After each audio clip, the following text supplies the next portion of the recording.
যাতে করে দীর্ঘ 18 বছর ধরে বৈষম্যের জাতাকলে পিষ্ট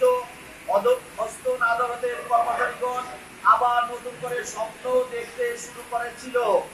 তারই ধারাবাহিকতায় অন্তর্বর্তীকালীন সরকারের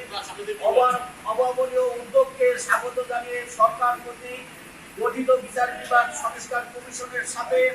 অ্যাসোসিয়েশনের নেতৃবৃন্দ সাক্ষাৎ করে দাবি উপস্থাপন করে।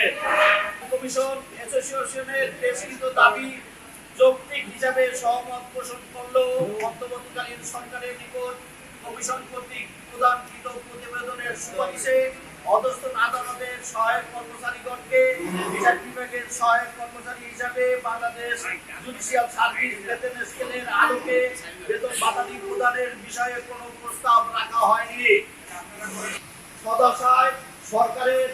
আশু হস্তক্ষেপ কামনায় বিগত 19/4/2025 খ্রিস্টাব্দ তারিখে সংবাদ সম্মেলনের মাধ্যমে 2 দফা দাবি তথা বিচার বিভাগের জন্য সুপ্রিম কোর্টের অধীন পৃথক সচিবালয় করত অধস্তন আদালত ও ট্রাইব্যুনালের সহায়ক কর্মচারীগণকে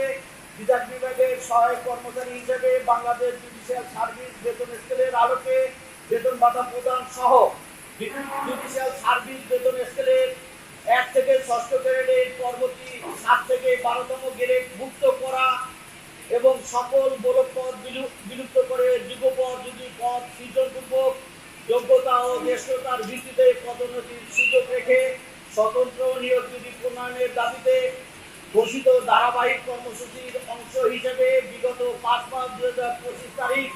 অধস্তন আদালত ও ট্রাইব্যুনালের সহায়ক কর্মচারীগণ নিজ নিজ আদালত প্রাঙ্গণে সকাল 9:30 থেকে সকাল 11:30 ঘটিকা পর্যন্ত সর্বাত্মক কর্মবিরতি পালন করা সত্ত্বেও সংশ্লিষ্ট কর্তৃপক্ষ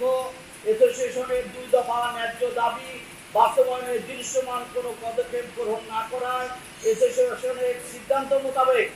অধস্তন আদালত ও ট্রাইব্যুনালের সহায়ক কর্মচারীগণ স্ব আদালত প্রাঙ্গণে আগামী 22 ও 23 জুন 2025 খ্রিস্টাব্দ তারিখ অর্ধ দিবস